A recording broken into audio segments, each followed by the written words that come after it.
Good afternoon, good evening, and welcome to another episode of Cruising to the Void. This week we are going to talk about athlete development throughout life. Ladies and gentlemen, buckle up as we tackle the myths and everything you need to know as a parent to be a great athletic parent.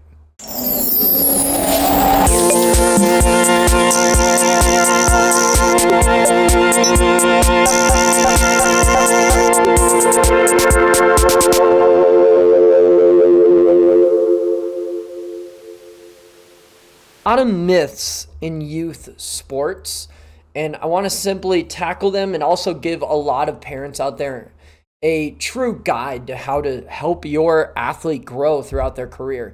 Because one of the big things that we all know and love about a lot of parents is when they sign their kids up for the sports, they're hoping for them to learn a lot and they're hoping for them to grow both athletically and as a human. So how do you get the most out of that for both people? And also, how do you allow your athlete to grow as far as they possibly can physically? So one of the big things I want to tackle first is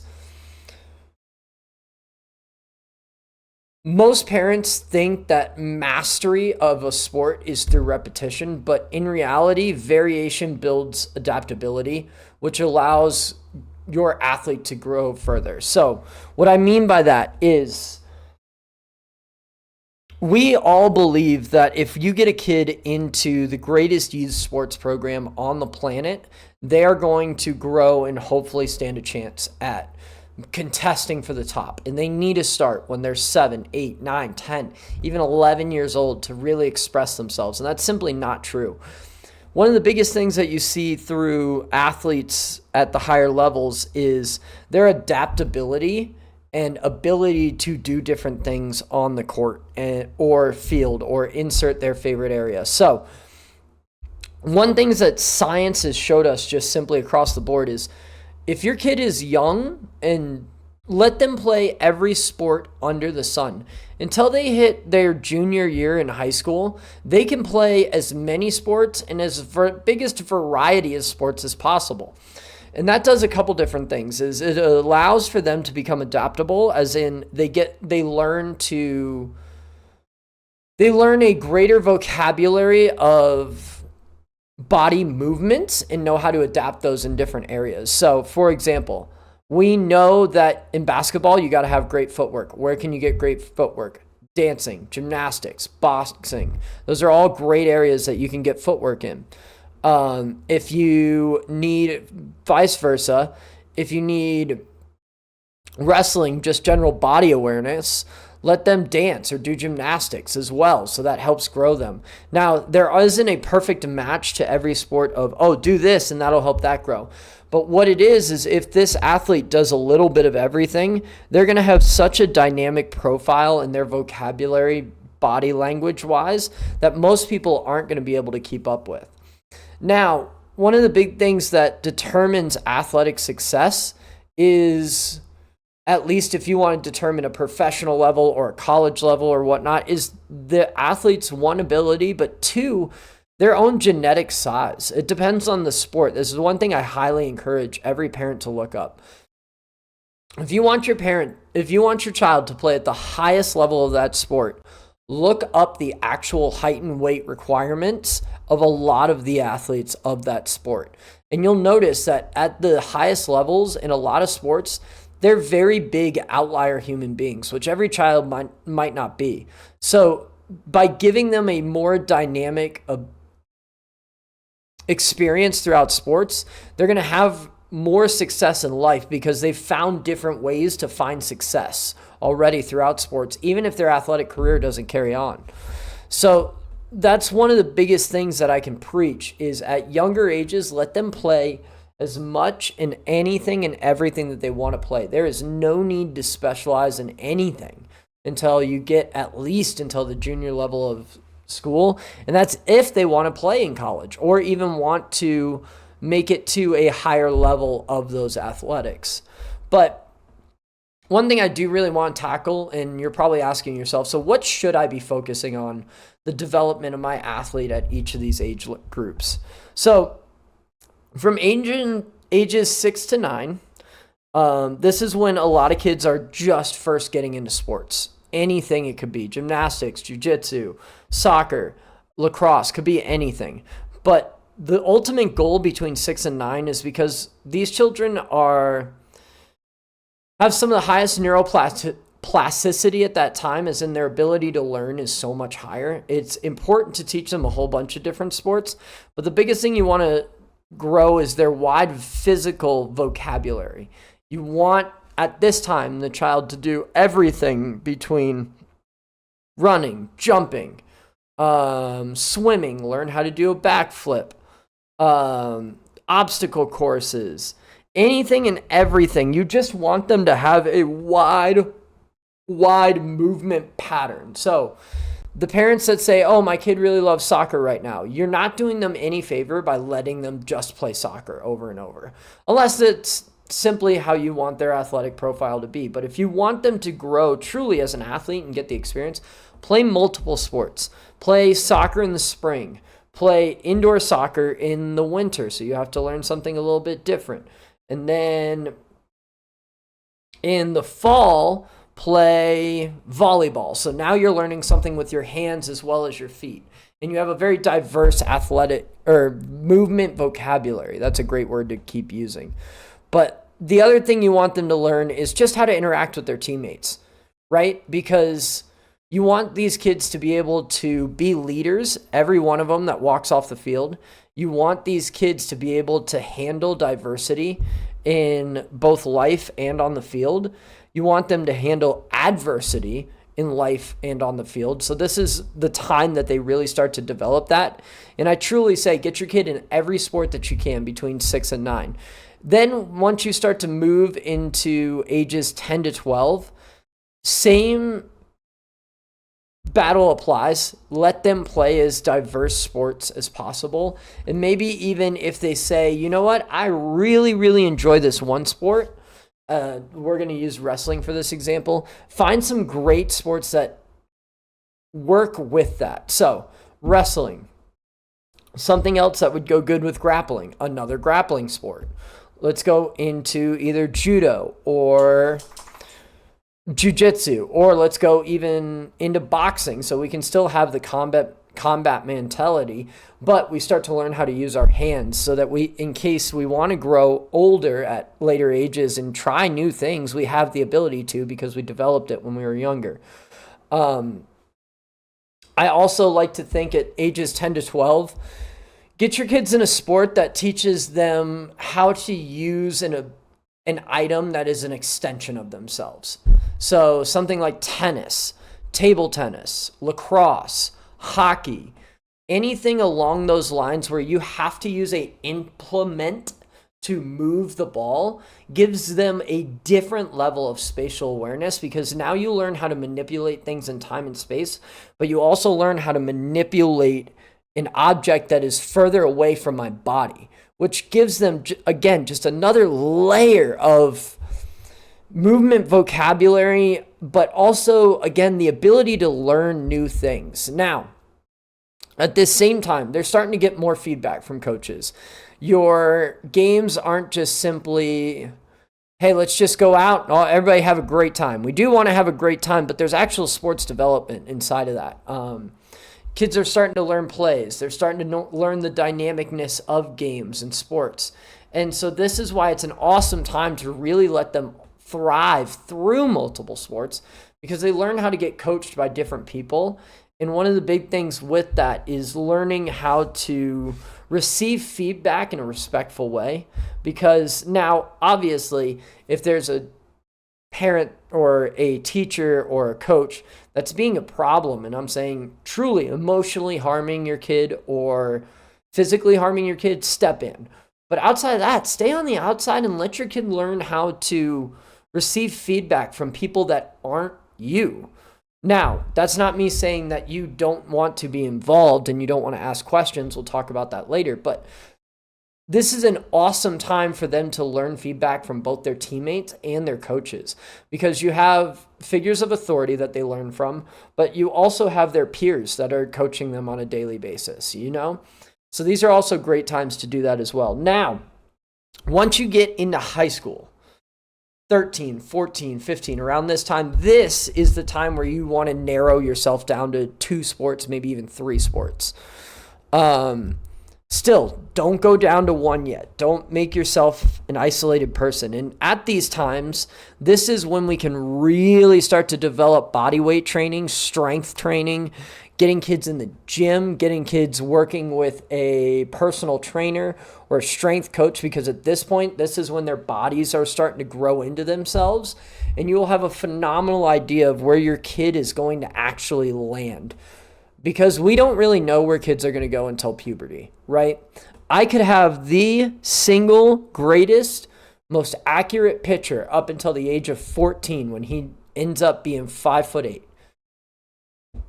They can't throw the ball. They just don't have the physics to throw the ball anywhere near like somebody who's 6 foot or 6'2". So guess what? Pitching is now out of our realm of what we can do. If you want to be an athlete in college, there are other sports for you. There are wrestling.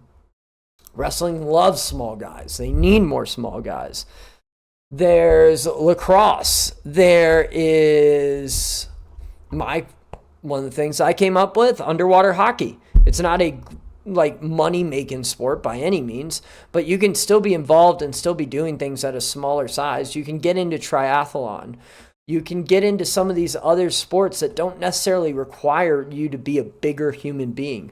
Or vice versa, you may be the greatest track star that ever or you may be one of the greatest wrestlers ever when you're little, but then you grow big and now your sizes are all off and your limbs are all weird and you're not necessarily a wrestler anymore.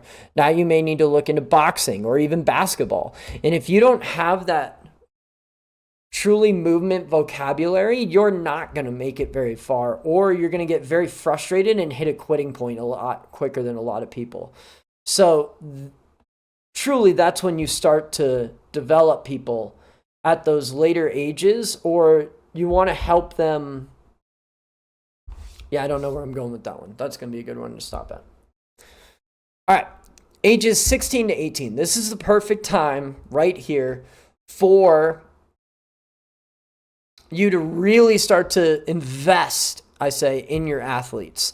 So if you're trying to get them into college, if you're trying to get them into a pro pipeline, now's the time to do it because you know where they're going to stand a lot more, especially with their size. So that if that's truly your avenue, that's the time to get them isolated in one sport and really growing inside of that particular athletic endeavor. Okay, now, those are some of the myths and how you should grow your athlete. But one of the things I want to talk to, and I want to truly talk to, is the parents and how you help your athlete grow as a parent. We talked about coaches, but one of the other things that we can do to reinforce that is instead of actor practice, specifically talking about how practice went, ask them questions such as, what did coach teach us today?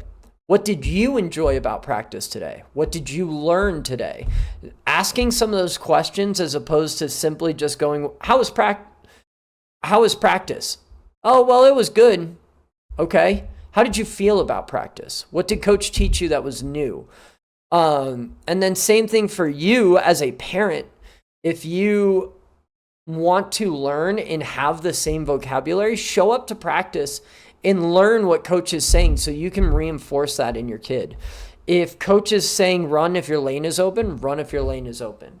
There are a lot of metaphors inside of a bunch of different sports that you can learn that's going to increase your credibility in helping your kid because you're on the same terminology as everybody else. Everybody hates the parent that's on the sideline that is simply just shouting all the wrong things and not coaching to the same energy or even conversation as what coach is trying to do for the day. And if you step in if you do see your kid getting misunderstood or emotional harm, physical harm, I'm not saying completely stay out of the way and let coaches coach. What I am saying is give them their appropriate space to work as well, because it's going to also help your athlete. If you want to be involved in coaching, that's awesome, but make sure you have those two different dynamics between your kids, because I've also seen a lot of parent coaches take over and the game is just life. Now, one of the big things that completely makes or breaks sports for a lot of kids is the car ride home after each game. So one of the big things that I would highly recommend to you as a parent, regardless of win, loss, whatever, develop a post-game ritual with your kid so that they can absolutely enjoy it, and it can also be a safe space for you two to have a conversation. Because one of the big things I see with a lot of parents is they want to coach and they want to help, but they just want to tell the kid how to get better. They don't want to give them an opportunity to grow and look at themselves through that. And they hold a lot of their own personal value in the kid's performance, which you shouldn't. One, give yourself a break as a parent. Just because your kid isn't good at sports doesn't mean you're a horrible parent by any means. So separate your ego from their performance, and also give them the same respect that you would want. So in your post-game ritual, one of the big things I would always encourage is go for some sort of treat. You can have dinner at your favorite spot. You can order pizza on the way home, maybe go play in the park afterwards, whatever that you guys enjoy. Make it something that you enjoy as a post-game ritual. Then as you're working through it, ask them more about their feelings and don't tell them anything about the game.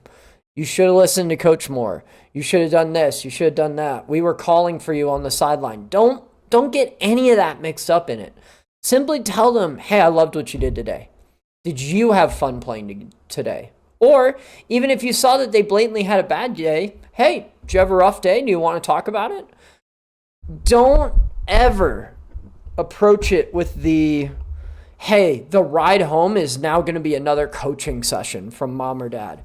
They're not going to have fun, and they're going to very quickly want to get out of sports just to avoid those rides entirely. So make sure you make the post-game or the post-ride home no matter what the game was. If you won 20-2 or you won 22 or you lost 22-3, make it enjoyable on the ride home for the kids, and they're going to have a great time. And then the other thing is encourage some self-reflection in them. Let them grow as in, hey, how can I get better? What do I need to work on? What's something that I need to come back to? One of my favorite things about me and my pad holding buddy is we coach each other to coach ourselves. As in, hey, bud, here's what I've reflected on that I need to work on. Can you help me grow with that? And if you develop that mindset in a kid early on, they're going to be able to tackle life and take everything that you gave them in sports and put that into the world. They develop a resiliency and autonomy and a confidence that you should be proud of as a parent. So hopefully this gives a lot of parents a guide into how to help their athletes and how to help their kids grow and how to help them find the most success in sports, because sports have brought a lot to my life. And I want to make sure that everybody has those same opportunities and the same fun and growth. And I think there are a lot of parents that want to just truly help their kids grow and don't know how to do it. And hopefully this video gives you guys a good stepping stone and a good place to ride to. And one little note and nugget that I want to leave for a lot of parents is, even if your kid doesn't go to the greatest school, even if your kid doesn't go into professional athletes, wouldn't you still be just as proud of them if they are a great teammate, they know how to be a leader, and now that they've stayed active for life? I think if you've instilled those three things, you have done your job and then some as a parent. So thank you everybody for watching, and enjoy your week.